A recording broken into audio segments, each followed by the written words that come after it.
নমস্কার। অ্যাপারেন্টলি অধ্যস্ত বাংলায় এখন 7 দিনে 9টি বইয়ের আলোচনা শুরু হয়েছে। কিছুদিন সকাল 9টাতেও ভিডিও প্রকাশিত হচ্ছে, তাছাড়া বাকি দিন রাত 9টায় ভিডিও প্রকাশিত হয়ে চলেছে ভগবানের কৃপায়। আজকের বই ভগবান সান্নিধ্যে, লেখক অমূল্য রতন বৈরাগী ভগবানেরই এক ভক্ত। তিনি তার কিভাবে ভগবানের সাথে তার প্রথম আলাপ, কিভাবে এসছেন, সেই সমস্ত কিছু খুব সুন্দর আদর করে লিখেছেন।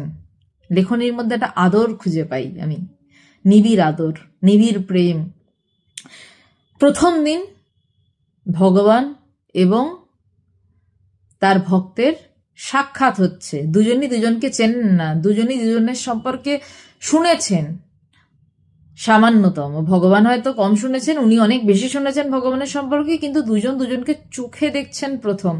তারপর তো এই বই লেখা অনেক পরের ব্যাপার। কে তা কেমন ভাবে ঘটছে বলছে, এখানে নবব্যারাকপুর থেকে অনেক ভক্তের আগমন ঘটেছে, অর্থাৎ বিরাটি থেকে নিউ ব্যারাকপুর, যেটা নবব্যারাকপুর বলেই লেখা থাকে, মেন লাইন নয়, কর্ড লাইনে। সেখানে বিরাটিতে ভগবানের বাড়ি, আপনারা অনেকেই জানেন। সেই বাড়ি ভগবান আশ্রমকে দান করে দেন। বর্তমানে সেই বাড়ির নাম মায়ের বাড়ি। সে কেন মায়ের বাড়ি সেটা অন্য একদিন প্রসঙ্গক্রমে জানাবো না হয়। তো সেই আশ্রমে গেছেন। তো নিউ ব্যারাকপুর থেকেও অনেক ভক্তরা এসছে, কারণ ভগবান নিউ ব্যারাকপুরে অনেক, মানে তার নিউ ব্যারাকপুর একটা খুব প্রিয় জায়গা বলা যেতে পারে। এখানে নবব্যারাকপুর থেকেও অনেক ভক্তের আগমন ঘটেছে। এদের উপস্থিতি ভগবানকে বুঝিয়ে দিচ্ছে এরা ভগবানকে সঠিক মূল্যায়ন করতে পেরেছে। বলছে এদের উপস্থিতিটাই বুঝিয়ে দিচ্ছে যে এরা ভগবানকে সঠিকভাবে মূল্যায়ন করতে পেরেছে, কারণ তারা একটা মানুষকে দেখতে ছুটে এসছে। এতদিন দেখতে পাইনি তোমায়। এটা আমরা কার জন্য করি? তার জন্যই করি যাকে আমরা ভালোবাসি। যেদিন এসছে সেদিনই ছুটে দেখতে এসছে, এটা ভাবিনি যে তার কষ্ট হবে কিনা। সে তো এসে একটু রেস্ট নেবে। আমি বারবার ভগবানকে নানান ক্ষেত্রে দেখেছি যে ভগবান দূর থেকে এসেছে এবং আমরা বসে রয়েছি, এবং বসে থাকতে থাকতে আমার মনে হয়েছে অনেকবার যে ভগবানের তো রেস্টের প্রয়োজন। কিন্তু ভগবানও কি চাইতেন যে ঠিক আছে, আমি এতদিন পরে এসেছি, আমিও আমার ভালোবাসার মানুষগুলোকে একটু দেখবো। ভগবান এটাই চান, আমিও একটু আমার ভালোবাসার মানুষগুলোকে দেখবো, একটু কথা বলবো, গল্প করবো, তারপর নিজের ঘরে রেস্ট নিতে যেতেন। আমি যখন আমি ট্রাভেল করি প্রচুর, তখন আমার বাড়িতে ঢুকে ব্যাগটা ফেলে ভগবানের কথাটা মনে পড়ে, যে ভগবান তারপরেও কিভাবে কথা বলেছেন। এতটা রাস্তা ট্রাভেল করে আসার পরেও কোথাও গেছেন, সেখানে ভক্তদের চাপ, সেখানে ভক্তদের নানান আবদার, আনন্দ, নানান আধ্যাত্মিকতার খেলা। তারপর এক লম্বা ট্রেন অথবা প্লেন সফর। তারপর এসে তো মন চায় প্রথমে বাবা হাত মুখ ধুয়ে বা স্নান করে জামা কাপড় বদলে দুটো খাই। তার বদলে উনি অপেক্ষা করতেন যে ওখানেও তো মানুষগুলো আছে, ওদের জন্য আমাকে বসতে হবে। এই ভালোবাসা ভক্তদের মধ্যেও দেখেছি, এবং ভগবানকেও কোনোদিন এক মুহূর্তের জন্য আজ অব্দি বিরক্ত হতে দেখিনি। তো এখানে নবব্যারাকপুর থেকে অনেক ভক্তের আগমন ঘটেছে। এদের উপস্থিতি বুঝিয়ে দিচ্ছে এরা ভগবানকে সঠিক মূল্যায়ন করতে পেরেছে, অর্থাৎ ভগবানকে ঠিকভাবে ভালোবাসতে পেরেছে। এটা অমূল্য জেঠুর মূল্যায়ন। হঠাৎই ভগবান আমার দিকে দৃষ্টিপাত করে জিজ্ঞেস করলেন, কোথায় থাকেন? ভগবান এভাবেই কথা বলেন। হঠাৎই ভগবান তাকিয়ে বলছেন যে কোথায় থাকেন, প্রথম দেখা, কোথায় থাকেন? আজ নতুন আসছেন বুঝি? এটা ভগবান বললেন যে আজ নতুন আসছেন বুঝি? আমি বিনীতভাবে উত্তর দিলাম, নবব্যারাকপুর থেকে আসছি, আজ নতুন এসেছি। তিনি ততক্ষণে বিনীত হয়ে গেছেন সবাইকে দেখে। ভক্তকে দেখেই তো ভগবানকে চেনা যায়, যে হ্যাঁ ভক্ত এখানে আছে, তার মানে ভগবান আছে। ভক্তকে দেখে সে বুঝে গেছে, ভক্তদের দেখে, যে ইনি ভগবান, এর ব্যাপার কিছু অন্য। তাই তিনি বিনীতভাবে বলছেন যে হ্যাঁ, আজই প্রথম এসেছি, নবব্যারাকপুর থেকে এসেছি, নতুন এসেছি। ভগবানের দ্বিতীয় প্রশ্ন, ভগবান ডাইরেক্ট কথা বলেন মানুষের সাথে, ওরকম দূর থেকে কথা নয়। ভগবানের দ্বিতীয় প্রশ্ন, এর আগে সাধুসঙ্গ করেছেন কি? প্রথম দিনই কি প্রশ্নবান, এর আগে সাধুসঙ্গ করেছেন কি? কারণ বয়স্ক একটা মানুষ, সে এর আগে সাধুসঙ্গ করেছে কিনা সেটা ইম্পর্টেন্ট। আমি অর্থাৎ অমূল্য জেঠু বলছেন, হ্যাঁ, আমার দীক্ষাগুরু কলকাতা হাতিবাগানের শ্রী রামকৃষ্ণ বেদান্ত মঠের স্বামী প্রজ্ঞানানন্দ মহারাজ, বর্তমান শ্রী রামকৃষ্ণ অভেদানন্দ মিশন অভেদানন্দ নগর নবব্যারাকপুর শাখায় যুক্ত আছি। এই উত্তরটা দিলেন, অর্থাৎ তার দীক্ষা হয়ে গেছে। তার দীক্ষা হচ্ছে শ্রীরামকৃষ্ণ বেদান্ত মঠের স্বামী প্রজ্ঞানানন্দ মহারাজ, এবং বর্তমানে শ্রীরামকৃষ্ণ অভেদানন্দ মিশন অভেদানন্দ নগর নবব্যারাকপুর শাখাতে তিনি যুক্ত আছেন। এই উত্তরটা শুনে মনে হলো ভগবান খুবই খুশি হলেন। অমূল্য জেঠু বলছেন, আমি পুনরায় বললাম, আপনি আজ আসাম থেকে ফিরেছেন একথা আমি দীপক দাসের নিকট আগে থেকেই শুনেছি, তাই আপনাকে সাক্ষাৎ করতে এসেছি। বলছে, আমি আগে থেকেই শুনেছি যে দীপক কাকু, মানে আমরা কাকুই ডাকি, যে দীপক দাসের থেকে আগে থেকেই শুনেছি যে আপনি আজকে আসাম থেকে ফিরবেন, তাই আপনাকে সাক্ষাৎ করতে এসেছি। মানে দেখি তো মানুষটা কেমন, একটু কৌতূহল মেটাতে এসেছি। কথাটা শুনে ভগবান একটু মুচকি আসলেন। আচ্ছা, দেখতে এসছো, দেখো তাহলে কেমন।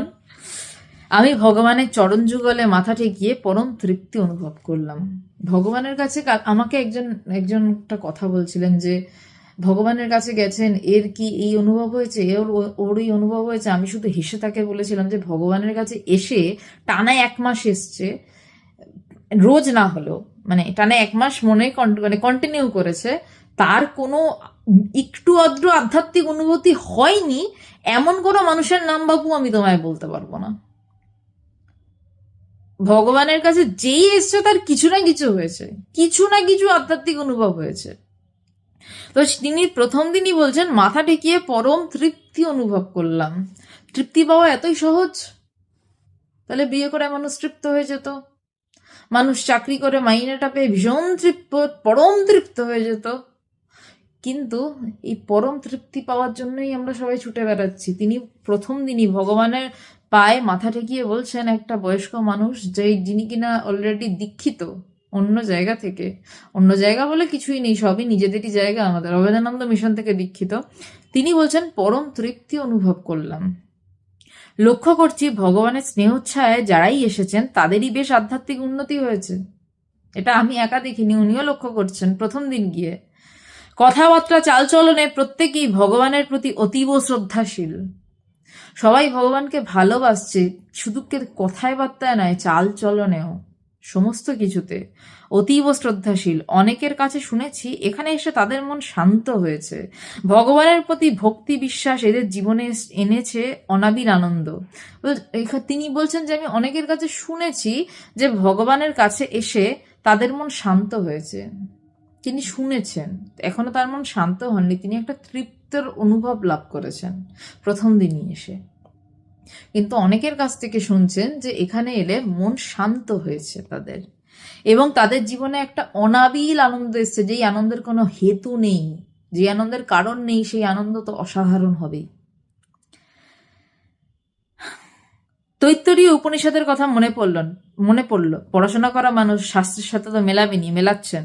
ব্রহ্ম রস বৈস, এটা তৈত্তরীয় উপনিষদে বলছে। ব্রহ্ম কেমন না, রস বৈস অর্থাৎ রসে চুবানো।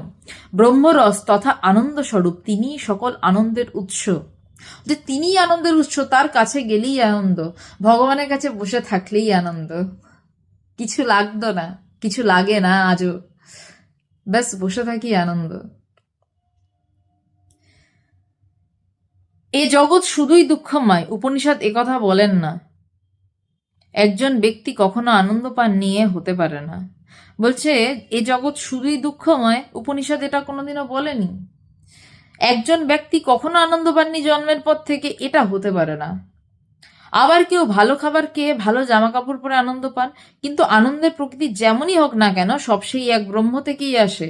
এগুলো অমূল্য যেটু বলছেন, নিজে লিখছেন, কারণ তিনি তো অলরেডি একজন বেশ ভালো সাধুসঙ্গ করা মানুষ, তিনি এগুলো জানেন। আমারও মন বলে উঠল, উপস্থিত ভক্তদের নিশ্চয়ই ব্রহ্ম উপলব্ধি ঘটেছে, নচেত এদের মধ্যে এত খুশির ভাব দেখছি কি করে, এদের মধ্যে এত খুশির ভাব দেখছি কেন? তার মন বলে উঠল, কেউ বলে দেয়নি তাকে, তার মন বলে উঠল যে এদের মধ্যে নিশ্চয়ই ব্রহ্ম উপলব্ধি ঘটেছে। ওই যে বললাম ভক্ত ভগবানকে চিনিয়ে দেয়, বলছেন যে নিশ্চয়ই এদের মধ্যে ব্রহ্ম উপলব্ধি ঘটেছে, নয়তো এত খুশির ভাব দেখছি কেন। শ্রী শ্রী শ্রী দীপক কুমার দাসের মেয়ে দেবশ্রী দাস, না ডাকনাম মন্টি, 19-20 বছর বয়স, আজ প্রথম দর্শনেই আমাকে জেঠু বলে সম্বোধন করে পরম আত্মীয় জ্ঞানে একেবারে আপন করে নিল। মন্টির সরলতা, চোখ মুখের দীপ্তি, সর্বোপরি ভগবানের প্রতি ওর অগাধ ভক্তি, বিশ্বাস এবং ভালোবাসা মুহূর্ত মধ্যে আমাকে মুগ্ধ করে তুলল। মন্টি বলল, জেঠু, উনি স্বয়ং ভগবান। তুমি ভগবানের একখানা ফটো আজ নিয়ে যাবে, ফটোখানি ঠাকুরের আসনে প্রতিষ্ঠা করবে, দেখবে মনে শান্তি পাবে। এত আত্মপ্রত্যয়ের কথা ইতিপূর্বে আমি কারোর মুখে শুনিনি। একজন প্রথম দিনই গেছেন, তাকে এই কথাটা বলা, সত্যি তার আত্মপ্রত্যয় আছে। মন্টির কথা মতো ভগবানের একখানা ফটো কিনে নিয়ে এলাম। সন্ধে হয় হয় এমন সময় একটি সুশ্রী সুদর্শনা মেয়ে, বয়স আন্দাজ 27-28 হবে, মানে ভগবান কিন্তু ততক্ষণ বাইরে থেকে এসে ভিতরে যাননি, ভক্ত সঙ্গেই বসে রয়েছেন। সন্ধ্যা হয় হয় এমন সময় একটি সুশ্রী মেয়ে, বয়স আন্দাজ 27-28 হবে, দ্বিতলের ঘরে ঢুকল, ভগবানকে অতি শ্রদ্ধা এবং বিনীতভাবে প্রণাম করল এবং ভগবানের আসনের সামনে মেঝে বসে পড়ল। অবাক কাণ্ড, মেয়েটি ভগবানের কথামৃত পান করতে করতে অল্প সময়ের মধ্যেই গভীর ধ্যানে মগ্ন হয়ে গেল। দেখলেন যে একটা সুন্দর দেখতে মেয়ে এলো, ঢুকলো, ভগবানকে প্রণাম করলো, ভগবানের কথা শুনতে শুনতে সেখানেই ধ্যানস্থ হয়ে গেল। এই ধ্যানস্থ হওয়া, আত্মস্থ হওয়া, সমাধিস্থ হওয়া ভগবানের সামনে আমাদের কাছে খুব একটা বিষয়ই নয়। আমাদের কাছে বিষয় হচ্ছে উঠিয়ে দাও, তোলো, আসল বস্তু পেয়েছো কি, নিজেকে জেনেছো কি। ধ্যানস্থ মুহুর্মুহু হতে দেখি, আত্মস্থ মুহুর্মুহু হতে দেখি, সমাধিস্থ ভগবানের কাছে মুহুর্মুহু হতে দেখি। তার কাছে এটা কোনো বিষয় নয়, ব্যাপার ছিল না, আজও নেই। পরে শুনেছি মেয়েটা ডেন্টাল হসপিটালে চাকরি করে, নাম ঝুমা রায়, সেও আমাকে জেঠু বলে ডাকতে শুরু করলো। মন্টি এবং ঝুমা দুজনেই ভগবানের খুব প্রিয় ভক্ত। আজ অচিরেও আমিও এদের পরম প্রিয় জেঠু হয়ে গেলাম। রাত্রি 7:45 নাগাদ অনুষ্ঠান শেষ হলো। ভগবান 7:45 অবধি বাইরে থেকে এসে বসে রয়েছে। কোনো সাধারণ মানুষ পারবে এতটা ভালোবাসা না থাকলে? শ্রী কাঞ্চনলাল ব্যানার্জির সাথে দত্তপুকুরের ট্রেন ধরে এখানকার কথা চিন্তা করতে করতে রাত 8:45 নাগাদ গৃহে ফিরলাম। কাঞ্চনলাল ব্যানার্জি, যাকে ভগবান বন্ধু বলে সম্বোধন করেন, যে তুমি আমার বন্ধু, এবং প্রচুর ঝড়ঝাপটার মধ্যেও যিনি ভগবানকে কোনো দিন ছেড়ে যাননি। যখন কেউ আসেনি তখন তিনি এসে ভগবানের কাছে বসেছেন এবং তিনি ভগবানকে একটা কথা বলেছিলেন যে আপনার এই চরম বেদান্ত কেউ বুঝতে পারছে না, আপনি একটু অন্য কিছু বলবেন না? ভগবান তাকে উত্তর দিয়েছিলেন যে আমি হিরে বিক্রি করতে এসেছি, আমি কোনোভাবেই অন্য কিছু বেচবো না, আমি হিরেই বেচবো। ভগবান সেই অদ্বৈত বেদান্তই বলেছেন, অদ্বৈত বেদান্তের বাণী মানুষকে শুনিয়েছেন, আমাদের শুনিয়েছেন, এবং আমরাও সেই চূড়ান্ত অদ্বৈত বেদান্তের কথাই বলবো, অন্য কিছু বলবো না।